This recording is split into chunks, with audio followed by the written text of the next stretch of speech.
Kahinay ba kayo? May gabi malingasap! Diligid nato mapugnan no ang hugpong sa pag-iusa. Dili lang sa katawan sa balingasag.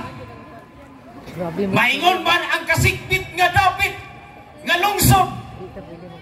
Nasayod kita nga ang panag-iusa maghatag kini nato og igo nga kagawasan o kalampusan. Mga igsoon, isip nga lumulupyo, isip nga dini na himugso sa lungsod sa balingasag. Magpaila una ko sa inyo. No nga kani before ko maghatag og mensahe no para sa atong ang gihigugma nga atong gihigugma nga atong presidente, atong Tatay Digong.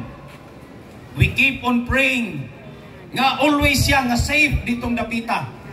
O kanato nga tanan, tuguti ko ninyo sa pagpaila.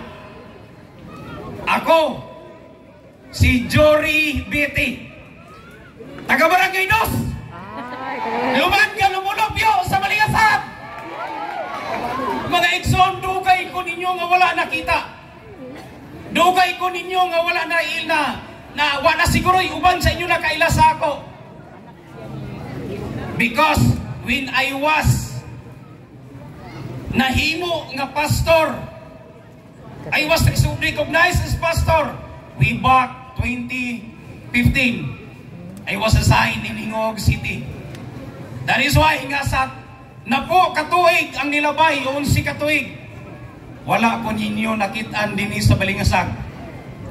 Pero unsa may nakanindot mga igsoon nga na-amaze ko no sa kaning hugno ining mga kaning mga ato mga kaigsuonan, ato mga kalungsuranan. Nakita nako ang panaghiusa. Nakita nato nga kaniyang nagatinguha ta, nga nagkauyong ta, nga magkahiusa tang tanan para atong iampo ang atong former president nga atong Tatay Digong.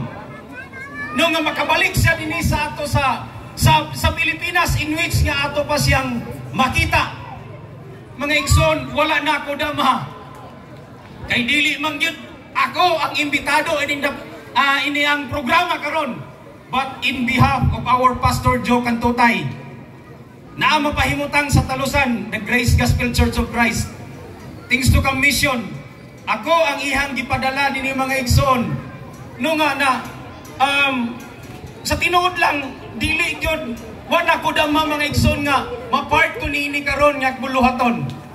Wala na ko dama nga mahimo ko dinhi nga makaistorya ko atubangan kaninyo agig sa pagdasig, agi sa pagkaniyang magpadayon ta mga igsoon sa atong tinguha.